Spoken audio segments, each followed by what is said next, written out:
سر ابو ذر غفاری رضی اللہ تعالیٰ عنہ کے تو حالات بیان کرنے کے لیے بڑا پتھر کا دل چاہیے، اتنے سوز و گداز والی زندگی۔ ہاں، جامعہ ترمذی میں حدیث ہے، نبی صلی اللہ علیہ وآلہ وسلم نے ارشاد فرمایا کہ اس نیلی چھتری کے نیچے ابو ذر غفاری سے سچا انسان کوئی نہیں۔ کون کہہ رہا ہے؟ نبی صلی اللہ علیہ وآلہ وسلم، جو خود صادق اور امین۔ اور جامعہ ترمذی میں ایک اور حدیث ہے، نبی علیہ السلام نے فرمایا کہ ابو ذر غفاری سے بڑھ کر کوئی عہد وفا کرنے والا اور زہد میں میری امت میں نہیں ہے، یہ میری امت میں عیسیٰ ابن مریم کی مثل ہے۔ ابو ذر غفاری اور عیسیٰ ابن مریم وہ ہیں جن کے بارے میں روایتوں میں آتا ہے کہ وہ دنیا سے اتنے زاہد تھے کہ وہ برتن میں پانی بھی نہیں پیتے تھے، وہ کہتے تھے یہ دنیا کا مال ہے، اپنے ہاتھوں میں پانی پیا کرتے تھے، یعنی دنیا کو 3 طلاقیں دی ہوئی تھی۔ تو نبی علیہ السلام فرمایا میری امت میں سیدنا عیسیٰ ابن مریم کی مثل زہد میں ابو ذر غفاری ہے۔ یہ لفظ ہے ابو ذر غفاری، غفاری نہیں ہے لفظ، غفاری زیر ہے اور فا کے اوپر تشدید بھی نہیں ہے۔ تو ابو ذر غفاری رضی اللہ تعالیٰ عنہ علیہ السلام نبی علیہ السلام کے لاڈلے اصحاب میں سے تھے۔ صحیح بخاری میں ان کے قبول اسلام کا پورا واقعہ موجود ہے۔ ان تک جب دعوت پہنچی کہ اس طرح ایک پیغمبر آئے ہیں مکے کی سرزمین میں جنہوں نے دعوی نبوت کیا، تو یہ انہوں نے پہلے اپنے بھائی کو بھیجا کہ خیر خبر لے کے آؤ، تو انہوں نے بتایا ہاں اس طرح ایک شخص ہے۔ پھر یہ خود رخت سفر باندھ کے نبی صلی اللہ علیہ وآلہ وسلم کی خدمت میں حاضر ہوئے مکہ شریف میں۔ تو صحیح بخاری میں آتا ہے کہ یہ گئے، یعنی مکہ شریف میں اب ڈر بھی رہے تھے، میں کیونکہ ان کو پتا تھا کہ نبی علیہ السلام کی مخالفت بھی بہت زیادہ ہے، اگر میں کسی سے نبی علیہ السلام کے بارے میں پوچھا تو ہو سکتا ہے میرے ساتھ کوئی ایسی ایکٹیویٹی پرفارم نہ کر دے۔ تو یہ حرم مکہ میں انہوں نے ڈیرا ڈال لیا اور کہتے ہیں میں جتنے دن وہاں رہا نا تو آب زمزم بھی پیتا تھا، جب میری کھجوریں ختم ہو گئی۔ زمزم کھانے کا کام بھی کرتا تھا اور پینے کا بھی، زمزم طاقت والا پانی۔ تو کہتے ہیں سب سے پہلے میری جس شخص سے ملاقات ہوئی وہ سیدنا علی بن ابی طالب تھے رضی اللہ تعالیٰ عنہ علیہ السلام۔ تو کہتے ہیں حضرت علی نے جب مجھے ابزرو کیا نا تو مجھے اپنے ساتھ گھر لے گئے کہ پردیسی ہے، کھانا شانا کھلایا، رات ٹھہرایا۔ کہتے ہیں نہ انہوں نے مجھ سے پوچھا کہ کس لیے آئے ہو، نہ میں نے ان کو بتایا۔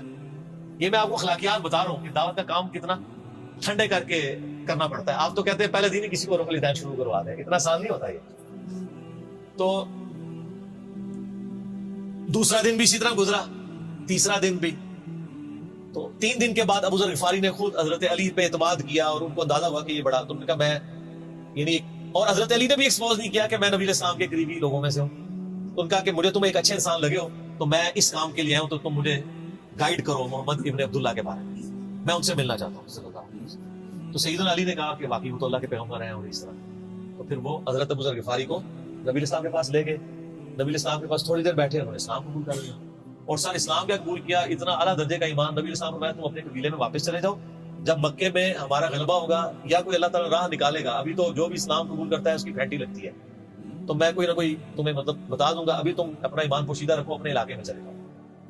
ان کا یا رسول اللہ ایسے نہیں ہو سکتا۔ وہ جناب آگے مکے خانہ کعبے کے اندر آگے انہوں نے کہا میں گواہی دیتا ہوں کہ اللہ ایک ہے اور محمد صلی اللہ علیہ وسلم اس کے رسول ہیں۔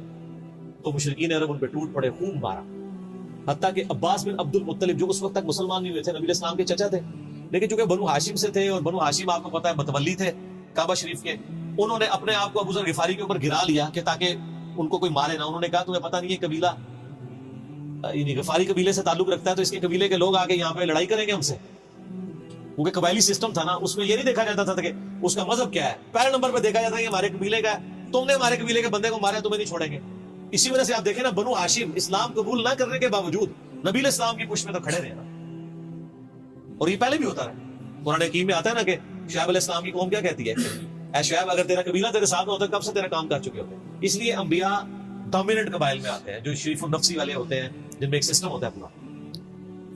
تو اور پھر جو ہے نا وہ اگلے دن پھر ابو ذر غفاری نے اس طرح کلمہ پڑھا، پھر ان کی پٹائی ہوئی، پھر حضرت عباس نے ان کو بچایا اور پھر وہاں سے یعنی وہ چلے گئے۔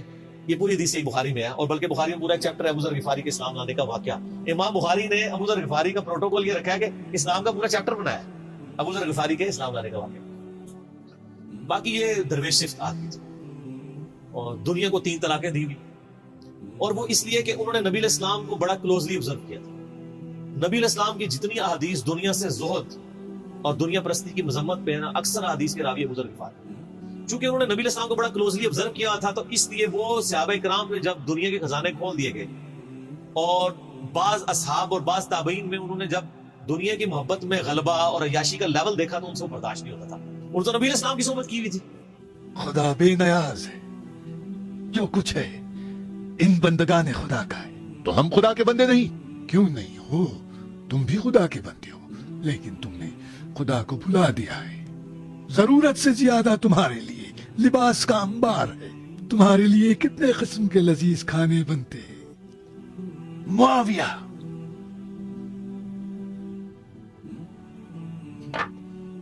تمہیں 2 لباس اور پیٹ بھر کے کھانے سے زیادہ کیا چاہیے؟ اموال غنیمت خلیفہ اور ان کے متولیوں کے پاس کیا کر رہا ہے؟ اپنی ذاتی ثروت کی ترقی، اس بھوکی امت کی خوشحالی یا آبادی کے لیے خرچ ہو رہا ہے؟ وہ کہتے تھے یہ دیکھو یار، ہم لوگ تو فاقے کرتے تھے اور ہمارا پیغمبر ہمیں یہاں تک تعلیمات دیتا تھا کہ اے اللہ محمد اور آل محمد کو بس اتنا ہی رزق دینا کہ روح اور جسم کا رشتہ برقرار رہے. یہ حدیث بخاری و مسلم ہے. اور بخاری و مسلم میں حدیث ہے، حضرت عمر کو نبی علیہ السلام نے ڈانٹتے ہوئے کہا جب وہ چٹائی کے نشان دیکھے ان کا، یا رسول اللہ، رو پڑے کہ کیسر و کسرا تو دنیا کے مزے لوٹ رہے ہیں اور آپ اللہ کے نبی. تو آپ فرمایا کہ تم اس پہ خوش نہیں کہ وہ دنیا کے مزے لوٹیں اور تم آخرت کی سعادت لوٹو. اور لگتا ہے عمر تم پہ دنیا کی حقیقت آج بھی نہیں کھلی.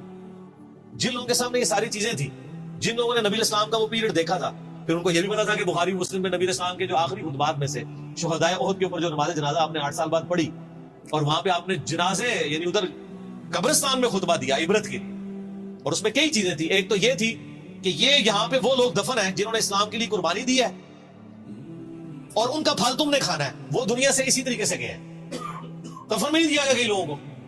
نمبر 2، اسی میدان میں مال غنیمت سمیٹنے کی وجہ سے ایک فتح شکست میں بدل گئی تھی، جبکہ اللہ کے نبی بھی موجود تھے. اللہ نے اس کا بھی لحاظ نہیں کیا اور وہ فتح شکست میں بدل گئی کہ انہوں نے مال غنیمت لپیٹنے میں نبی علیہ السلام کی حکم عدولی کر دی، تو تاکہ بعد میں یہ معاملہ نہ ہو. تو وہاں کا خطبہ بخاری مسلم دونوں میں آپ نے فرمایا کہ، اور حضرت عقبہ ابن عامر کہتے ہیں میں نے آخری دفعہ نبی علیہ السلام کو ممبر پہ اسی دن دیکھا. آپ نے فرمایا کہ میں اللہ کی قسم اپنے حوضے کوثر کو اس وقت دیکھ رہا ہوں، اللہ نے دکھا دیا. اور آپ نے فرمایا کہ مجھے یہ خطرہ نہیں ہے کہ تم میرے بعد شرک کرنے لگو، لیکن مجھے ڈر ہے کہ تم دنیا کے مال میں پھنس جاؤ گے اور پھر تم ایک دوسرے کو قتل کرو گے جس طرح اگلی قوموں نے کیا، اور تم بھی تباہ و برباد کر دیے جاؤ گے جس طرح اگلے. اس سے زیادہ کیسے آپ ڈر سناتے؟ اب یہ ساری چیزیں موجود تھیں.